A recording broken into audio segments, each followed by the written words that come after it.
वन्दे वन्दारुमन्दार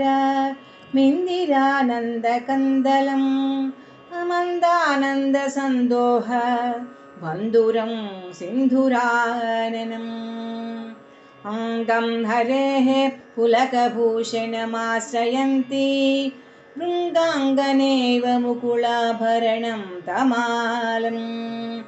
अङ्गीकृताखिलविभूतिरपाङ्गलीला माङ्गल्यदास्तु मम मङ्गलदेवतायः मुक्ता मुहुर्विदधति वदने मुरारेः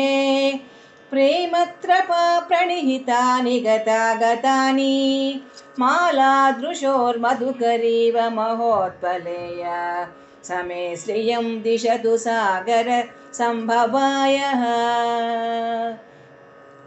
विश्वामरेन्द्र पदविभ्रमदानदक्ष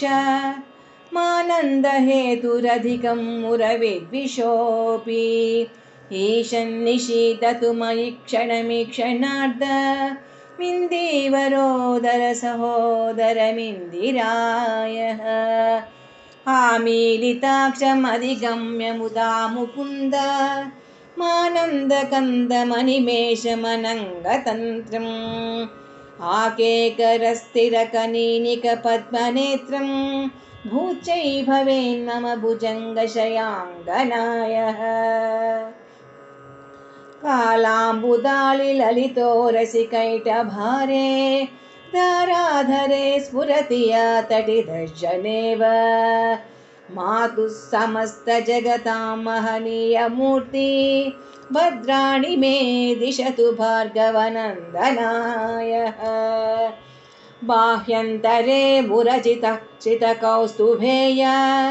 हारावळीव हरिनीलमयी विभाति कामप्रद भगवतोऽपि कटाक्षमाला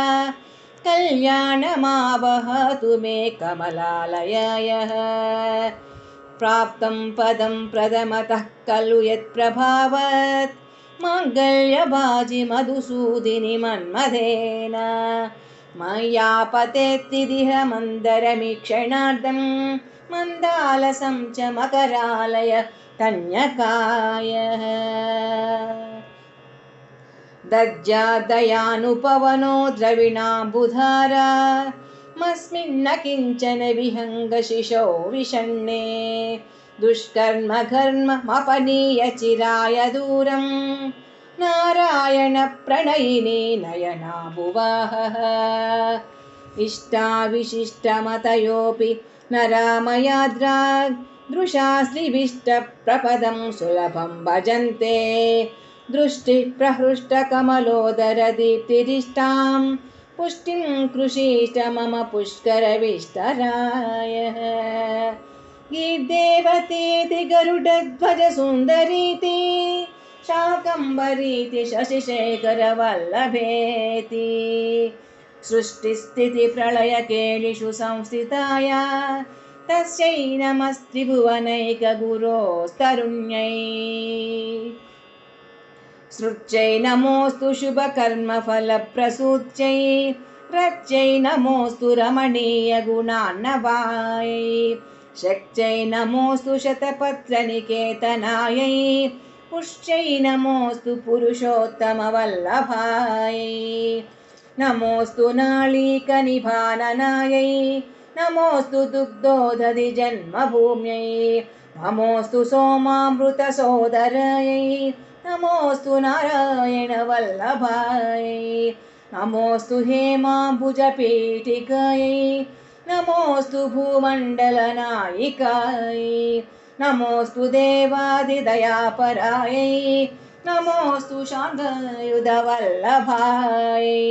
नमोऽस्तु देव्यै भृगुनन्दनायै नमोऽस्तु विष्णोरुरसे स्थितायै नमोऽस्तु लक्ष्मै कमलालयायै नमोऽस्तु दामोदरवल्लभायै नमोऽस्तु काञ्चै कमलेक्षणायै नमोऽस्तु भूत्यै भुवनप्रसूच्यै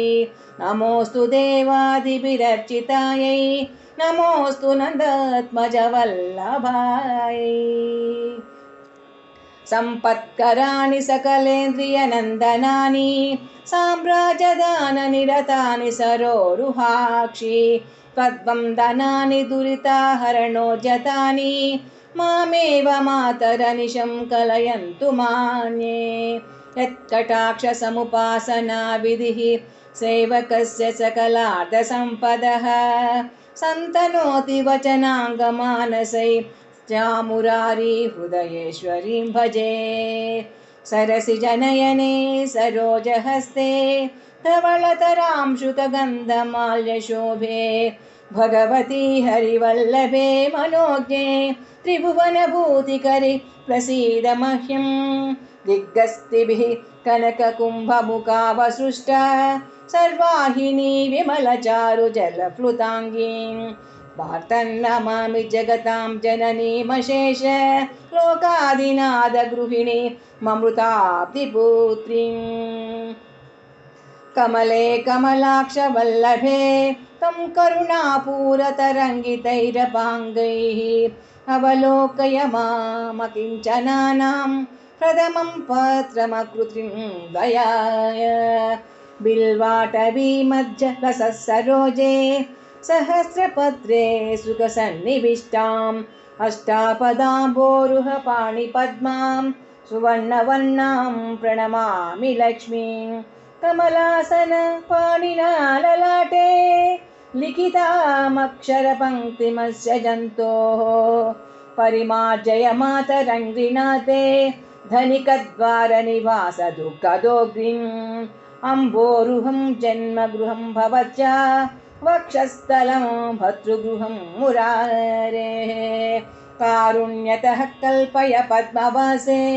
लीलागृहं मे हृदयारविन्दम् स्तुवन्ति ते स्तुतिभिरमोभिरन्वहं